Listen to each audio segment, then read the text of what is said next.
So this video is about chapters 4 through 9 of Divided Faith. First question asks, according to Emerson and Smith, what is a rationalized society? On page 154, they state that they define a rationalized society as a society within race matters profoundly for life experiences, life changes, and social relationships.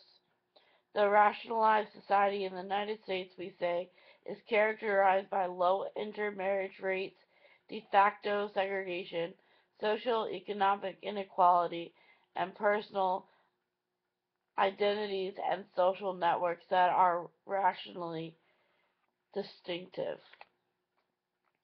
Question 2. In what ways is claiming colorblindness counterproductive? Well, one of the potential things with being colorblind within the church alone is that they could miss the internal problems that the church is having between congregants. Another assumption is because of the population of the church looking like it's one primary race or an ethnicity because of their color blindness, they assume that everyone external is of the same either racial or ethnic background. Another thing too that could happen to the church is they could lose the sight of going out into the public and helping those who are trying to find refuge, find help. And another thing is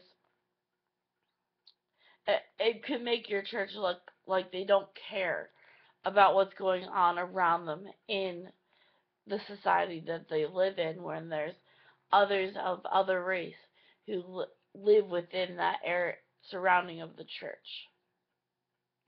Question 3. In your opinion, why does talking about race or ethnicity often become difficult? And why is it difficult or not for you to talk about race or ethnic personally?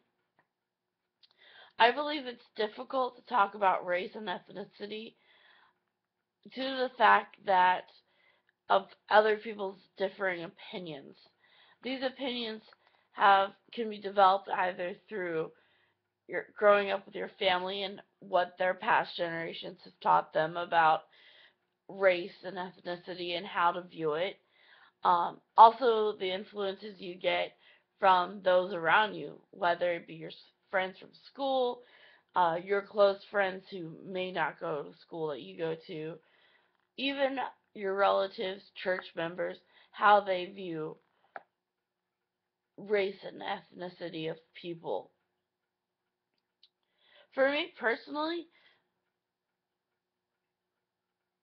it shouldn't be difficult to talk about race and ethnicity. Growing up as a military child, we had international fellow students who are in and out um, of the Army War College, and so I've gotten to meet several different people of different ethnic backgrounds. My next door neighbor um, is actually from India, and so we've gotten to experience her culture and experience her food and get to know her as a person. So what makes it difficult for me is the fact that I don't like confrontation with other people, and I'm always a peacemaker in our groups when it comes to talking about dialogue, where I'm always like, we can agree to disagree.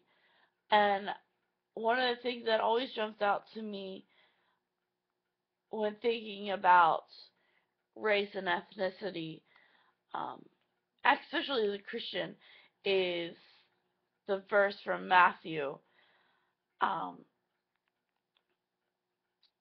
where Jesus is talking about to the disciples about feeding the hungry, clothing the naked, visiting the prisoners, and that when people do that for those, they're doing it for Him. And as for race and ethnicity, there shouldn't be a defining line because people who are poor, hungry, the widows. They come from all backgrounds and they need our help. And so we should be able to be comfortable to talk about that and to be able to go out and help those who are in need. Now, last question. According to Emerson and Smith, what ways does the organization and structure of the church contribute to the problem of rationalization? Well, even from the beginning of their book in around pages 17 and 18, and even in at around page 158, they talk about the church is seen as a single race group of people, and it's been like that historically. The churches have always created that segregation line, and that is makes a huge contribution in trying to bring people closer together to integrate society and to try to get rid of the idea of race and ethnicity, because back historically there was never mention of people's race. People were not split up in a society based on skin color. It was actually on how rich or poor you were. So that's how they broke people up in the it historically was based on your education, your wealth, where did you stand in society, not skin color. So I think that is one of the biggest problems with the church is the fact that historically it has been a segregation line.